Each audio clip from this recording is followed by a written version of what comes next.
friends! Today we're going to continue talking about the Sustainable Development Goals. We're on number 14 now. And this is a super important topic, life below water. Let's get started. Masalah limbah pada perairan yang menjadi ancaman ekosistem air yang berlokasi di pantai Labuan Banten.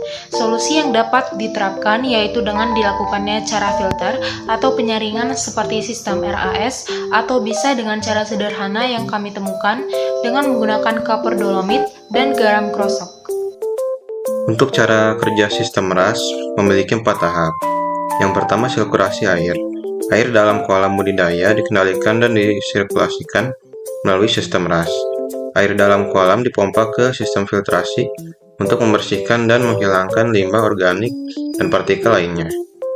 2. Sistem filtrasi yang bertujuan untuk menghilangkan partikel-partikel padat dan bahan organik lainnya. 3. Sistem aerasi untuk memastikan kadar oksigen yang cukup dalam air. 4. Manajemen kualitas air. Sistem RAS memantau dan mengelola kualitas air secara terus-menerus. Parameter seperti suhu, pH, oksigen terlarut, amonia, nitrat, dan nitrit dipantau secara rutin untuk memastikan kondisi air yang optimal.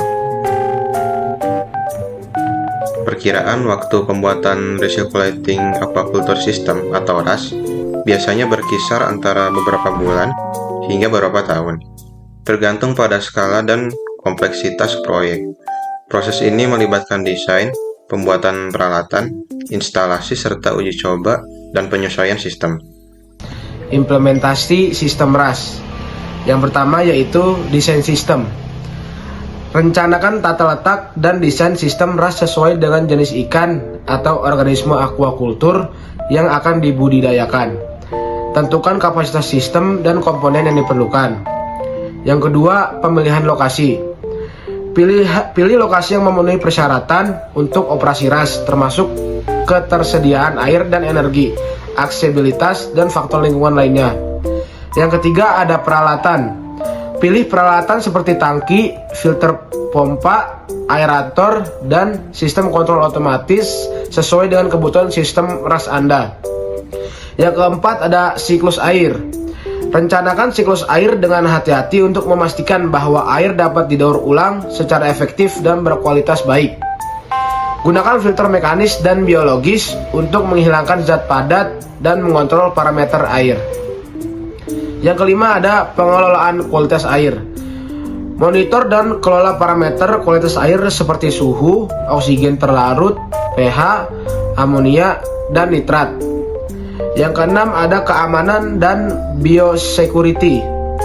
Terapkan langkah-langkah biosecurity untuk mencegah masuknya penyakit ke dalam sistem RAS. Yang ketujuh, ada manajemen energi. Desain sistem RAS dengan mempertimbangkan efisiensi energi. Gunakan teknologi hemat energi dan pertimbangkan sumber energi terbarukan jika memungkinkan. Yang kedelapan, ada pemeliharaan rutin. Tetapkan jadwal pemeliharaan rutin untuk membersihkan dan memeriksa peralatan, serta memastikan fungsi yang optimal. Yang kesembilan, ada pelatihan dan pengembangan karyawan. Latihan karyawan dalam operasi dan pemeliharaan sistem RAS. Pastikan mereka memahami protokol keamanan dan tindakan darurat. Yang ke-10, ada pemantauan dan pengendalian produksi. Monitor pertumbuhan dan kesehatan organisme secara teratur. Terapkan tindakan kolektif jika diperlukan untuk menjaga produktivitas dan keseimbangan ekosistem RAS. Implementasi RAS dalam aquaculture dapat meningkatkan efisiensi penggunaan air, mengurangi dampak lingkungan, dan memungkinkan produksi ikan yang lebih berkelanjutan. Perkiraan anggaran biaya. Setelah kita menghitung seluruh anggaran biaya pada video pertama ini, kita bisa menyimpulkan bahwa biaya investasi awal senilai kurang lebih 80 juta dengan biaya penyusutan mencapai 13,3 juta per tahun dan biaya operasional berkisar 1,5 juta per bulan.